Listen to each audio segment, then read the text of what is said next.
ಅಸ್ಸಾಂನ ಜೋಹಾರ್ತ್ ಜಿಲ್ಲೆಯ ನಿಮಥಿ ಘಾಟ್ ಬಳಿ ಹರಿಯುವ ಬ್ರಹ್ಮಪುತ್ರ ನದಿಯಲ್ಲಿ 2 ಬೋಟ್ಗಳ ಮಧ್ಯೆ ಡಿಕ್ಕಿ ಸಂಭವಿಸಿದೆ. ಖಾಸಗಿ ಬೋಟ್ ಒಂದು ನಿಮಥಿ ಘಾಟ್ನಿಂದ ಮಜುಲಿ ಎಂಬಲ್ಲಿಗೆ ಹೋಗ್ತಾ ಇದ್ದಾಗ ಮತ್ತು ಸರ್ಕಾರಿ ಸ್ವಾಮ್ಯದ ದೋಣಿ ಮಜುಲಿಯಿಂದ ಬರ್ತಾ ಇದ್ದಾಗ ಈ ಅವಘಟ ನಡೆದಿದೆ. ಇನ್ನು ಕೇಂದ್ರ ಹಡಗು ಬಂದರು ಮತ್ತು ಜಲಮಾರ್ಗಗಳ ಸಚಿವ ಸರ್ಬಾನಂದ ಸೋನೋವಾಲ್ ಮಜುಲಿಯಲ್ಲಿ ನಡೆದ ದೋಣಿ ದುರಂತದ ಬಗ್ಗೆ ತೀವ್ರ ಕಳವಳ ವ್ಯಕ್ತಪಡಿಸಿದ್ದಾರೆ. ಇದೇ ವೇಳೆ ರಕ್ಷಣಾ ಕಾರ್ಯಾಚರಣೆಗೆ ಅಗತ್ಯವಿರುವ ಎಲ್ಲಾ ಸಹಾಯವನ್ನು ಒದಗಿಸುವಂತೆ ಅಧಿಕಾರಿಗಳಿಗೆ ನಿರ್ದೇಶನ ನೀಡಿದ್ದಾರೆ. ಬ್ರಹ್ಮಪುತ್ರ ನದಿಯಲ್ಲಿ ಅಪಘಾತಕ್ಕೀಡಾದ ದೋಣಿಯಲ್ಲಿ ಸುಮಾರು 50 ಮಂದಿ ಇದ್ರು. ಅದರಲ್ಲಿ 40 ಜನರನ್ನು ರಕ್ಷಿಸಲಾಗಿದೆ ಎಂದು ಜೋರ್ಹತ್ ಹೆಚ್ಚುವರಿ ಡಿಸಿ ದಾಮೋದರ್ ಭಾರ್ಮನ್ ಮಾಹಿತಿ ನೀಡಿದ್ದಾರೆ.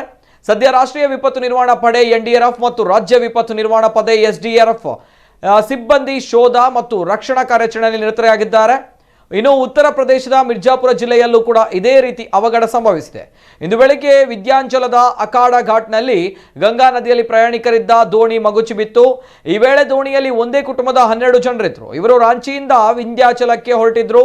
ನದಿಯಲ್ಲಿ ಮುಳುಗಿದ 6 ಜನರನ್ನು ರಕ್ಷಿಸಲಾಗಿದೆ. ಇನ್ನು 6 ಜನ ಕಾಣೆಯಾಗಿದ್ದಾರೆ. ಕಾಣೆಯಾದವರಲ್ಲಿ 3 ಮಹಿಳೆಯರು ಮತ್ತು 3 ಮಕ್ಕಳು ಸೇರಿದ್ದಾರೆ. ಇನ್ನು ಜಾರ್ಖಂಡ್ ರಾಜಧಾನಿ ರಾಂಚಿಯ ದುರ್ಹಾಹಳ್ಳಿಯ ನಿವಾಸಿ ರಾಜೇಶ್ ತಿವಾರಿ ತನ್ನ ಕುಟುಂಬದೊಂದಿಗೆ ದೇವಿ ವಿಂಧ್ಯಾವಾಸಿನಿ ದರ್ಶನಕ್ಕೆ ವಿಂಧ್ಯಾಚಲಕ್ಕೆ ಬಂದಿದ್ರು. ಇಲ್ಲಿ ಅವರು ಗಂಗಾ ನದಿಯ ಇನ್ನೊಂದು ತುದಿಗೆ ಸ್ನಾನಕ್ಕಾಗಿ ಇಡೀ ಕುಟುಂಬದೊಂದಿಗೆ ದೋಣಿಯ ಮೂಲಕ ಹೋಗ್ತಾ ಇದ್ರು. ಸ್ನಾನ ಮುಗಿಸಿ ಹಿಂತಿರುಗುವಾಗ ದೋಣಿ ಗಂಗಾ ನದಿಯ ಮಧ್ಯಭಾಗದಲ್ಲಿ ಇದ್ದಕ್ಕಿದ್ದಂತೆ ಮಗುಚಿ ಬಿದ್ದಿದೆ.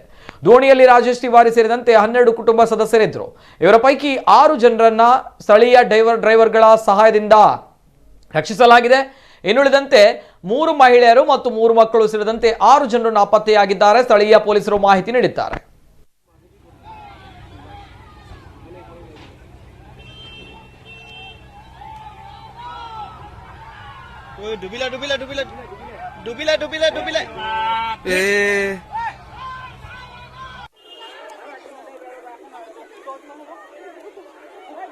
এখন ফুল নাও ডুবি গৈছে মানুহ থকা বাইক আছে গাড়ী আছে এইগুলো সব